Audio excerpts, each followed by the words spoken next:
কাতলা মাছ তো অনেকেই অনেকভাবেই খেয়েছো। আজকে আমি যেভাবে বানাবো এই রেসিপিটা কি কেউ কখনো খেয়েছো? একবার খেলে বারবার খেতে ইচ্ছে করবে। চলো তাহলে কথা না বাড়িয়ে রেসিপিটা দেখে নিই।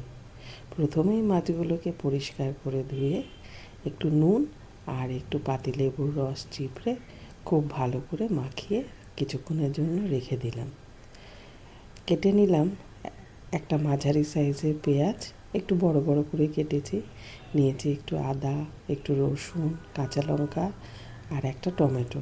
একটু গরম জল করে সেদ্ধ করে নিলাম, ছেঁকে রেখে দিলাম।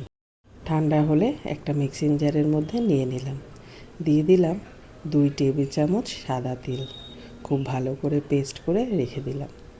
এদিকে একটা বড় পেঁয়াজ নিয়ে একটু তেলের মধ্যে বেরেস্তা বানিয়ে রেখে দিলাম।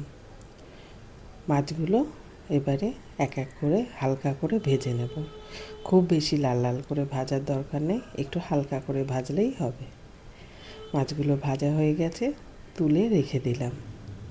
এখন ওই তেলের মধ্যে একটু গোটা গরম মশলা দিয়ে দেবো, যেমন 2 এলাচ, একটু লবঙ্গ আর একটু দারচিনি।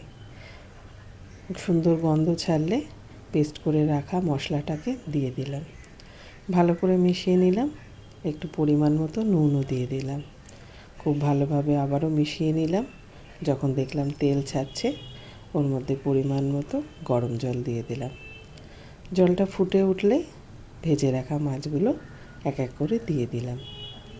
পরিমাণ মতো গ্রেভি রেখে ওপর থেকে যে পেঁয়াজটা ভেজে রেখেছিলাম, মানে বেরেস্তা করে রেখেছিলাম, সেইটা দিয়ে দিলাম।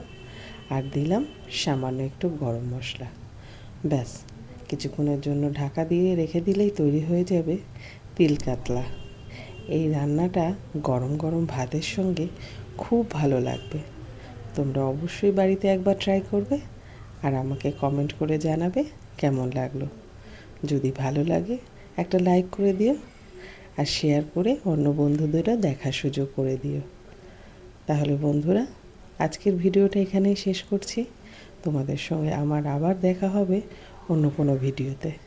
আর হ্যাঁ, আমার চ্যানেলটাকে সাবস্ক্রাইব করতে ভুলো না কিন্তু।